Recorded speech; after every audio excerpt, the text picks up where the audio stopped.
I am a publisher, writer, editor, daughter, sister, auntie, dog mom, and many other things, including currently a cancer patient. But I am not a doctor or medical professional of any sort. What you are about to watch is an episode of my journey through cancer. I'm sharing my adventure with you in hopes that you'll find something here that's comforting and maybe even inspiring. This video is not intended to provide any sort of diagnosis or treatment plan. Please go talk with your doctor for professional medical advice. All right, video. This is what you do on a Labor Day Sunday in Central PA.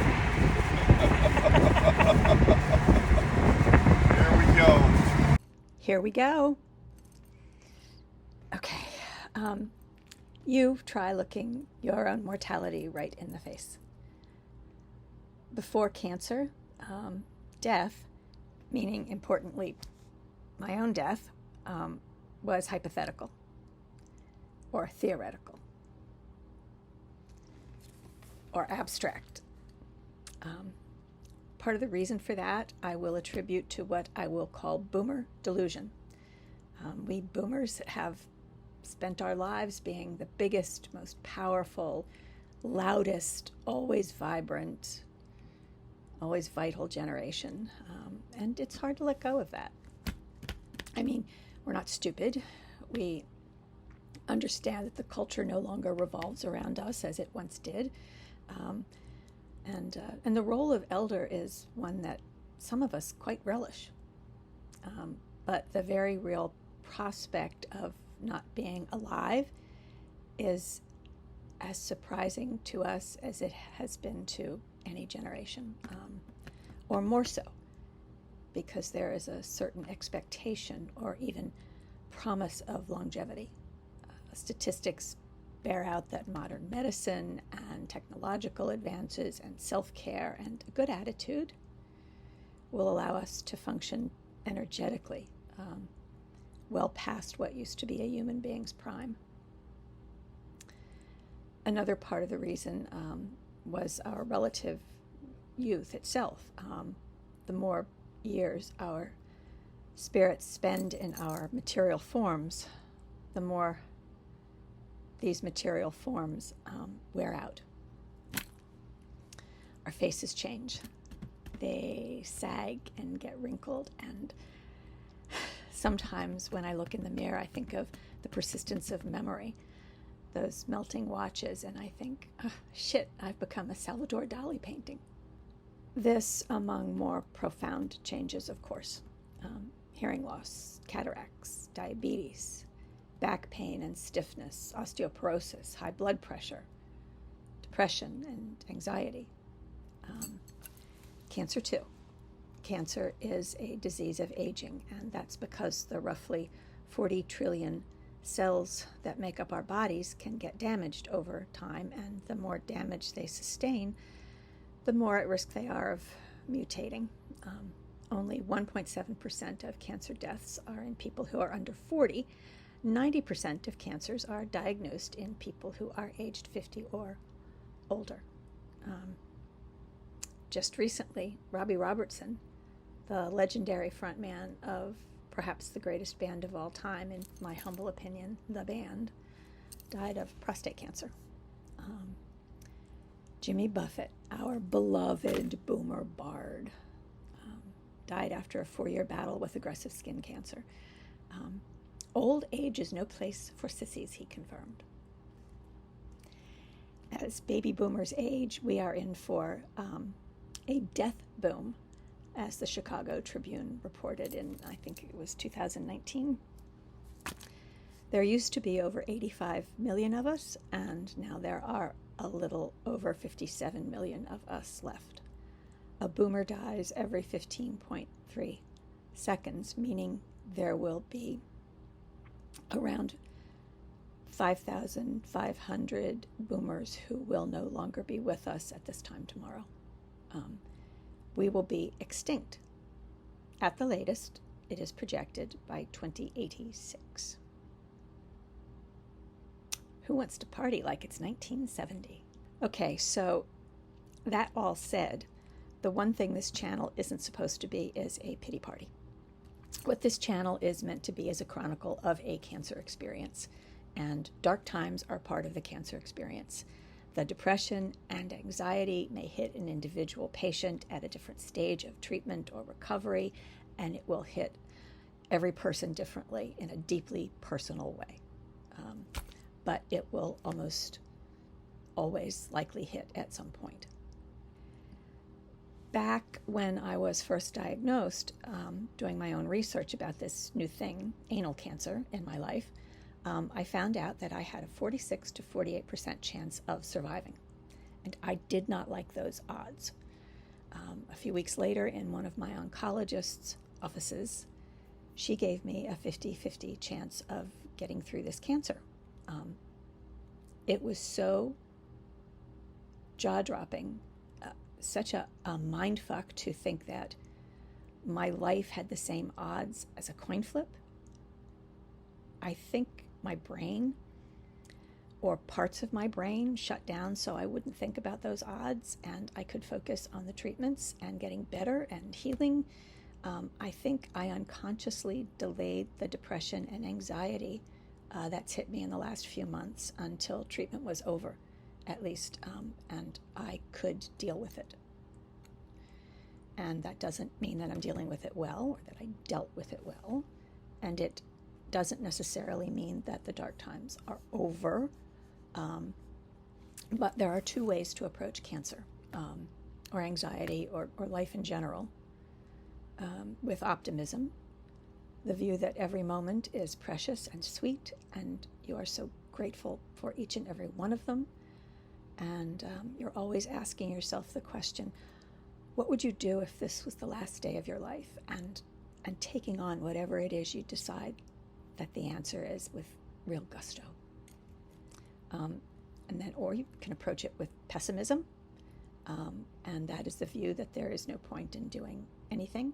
What if this is the last day of your life? Who then is to care what you do on this last day? I have had for, if not all, then great swaths of my life, a naturally cheerful nature. Why? Some preliminary research tells me that the trait of optimism may have something to do with the orbitofrontal cortex of the brain that may protect against anxiety. Do I simply have a well-functioning orbitofrontal cortex, or shortened form, OFC? If so, why did my OFC let me down so badly during these last few months? And more critically, how can I repair or reactivate that part of the brain so I can get over what is, or has been, in essence, a really crippling anxiety? A report from the National Institutes of Health tells me that both meditation and exercise activate the OFC. And of course they do. So much about our health and our ability to remain vital and energetic and engaged and fucking cheerful through illness, as well as through just the natural healthy aging process, comes down to the basics: diet, exercise, a peaceful state of mind. And I know that the brain needs to be exercised too. The plasticity of the brain is really quite remarkable. And I'd been doing a lot of reading in any case about how to keep the brain sharp, but my focus was on combating chemobrain. Chemobrain happens because tumor-fighting drugs can affect the cognitive process. Add this to the finding that stress and anxiety and depression and associated sleep problems that come with cancer can cloud the brain too. For me, the lessened cognitive function manifested in not being able to find my words primarily. And I write and edit books, so this was a particularly troublesome development. I found myself using a thesaurus for the first time in my life, not to pick a word out from the list, but to try to trigger my memory so that I can recall the words I know. and find the right one. Mark Twain said that the difference between the almost right word and the right word is really a large matter. 'Tis the difference between the lightning bug and the lightning. And it took a long time to strike lightning in these months of treatment. And to be honest, I'm still frustrated that I'm not 100% back yet. Anyway, all this brings me to an announcement. In the months before I was diagnosed with cancer, I had been planning to start a very different YouTube channel.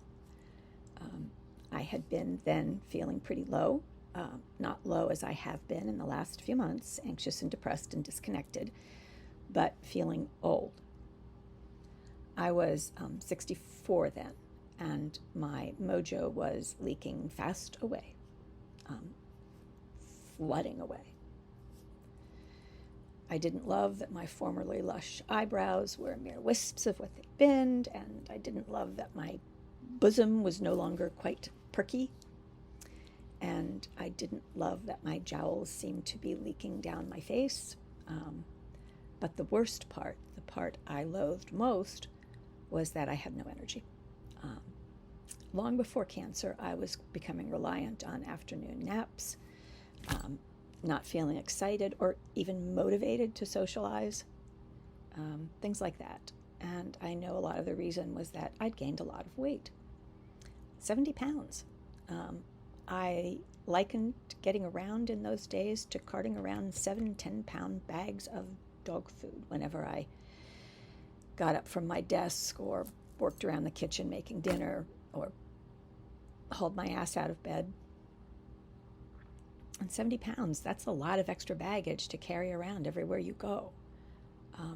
I wanted to create a channel in which I used myself as a guinea pig to find workable solutions to things like postmenopausal weight gain and how to restore my eyebrows and how to get one's mojo back. I am now, depending on the day, somewhere between 3 and 7 pounds above my target weight. One perk of having cancer is that the weight really melts right off, though I don't recommend a diagnosis as a way to slim down. And the rapid weight loss has left me with another issue of aging, which is crepey skin. How do you get rid of the crepe paper in your armpits? I'm going to find out if it's possible to get rid of the crepe and if I can actually pull it off and get rid of it, because I am going to finally, at 66, start the YouTube channel I had originally been planning for. I am going to be the guinea pig and start looking for and testing solutions to the challenges of aging.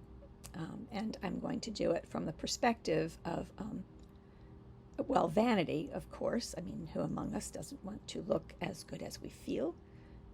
But the primary perspective is going to be about that feeling good, having the energy and the grace and the focus to do and to accomplish the things that we want to be able to do with the rest of our lives.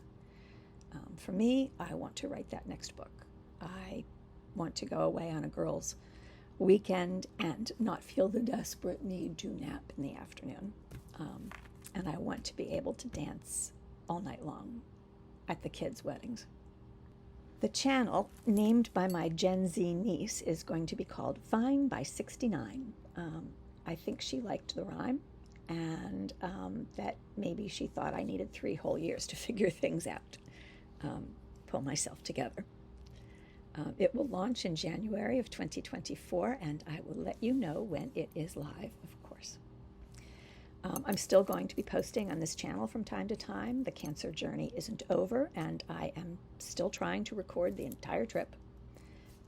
But mostly, I'm going to be focused on getting my orbitofrontal cortex back in working order and quelling the anxiety, and unless and until I hear differently from my doctors, doing the things I need to do to make the next 20, maybe 30 years I have left as energetic and vital and curiosity-filled and joyful as possible. And I hope you'll join me when that channel launches, January 2024. Here we go. If you like this video, don't forget to give us a like, subscribe, and ring the bell so you'll be notified whenever a new video is uploaded. Don't forget to call your congresspeople to demand universal health care, and most importantly, don't forget to vote. Thank you for watching.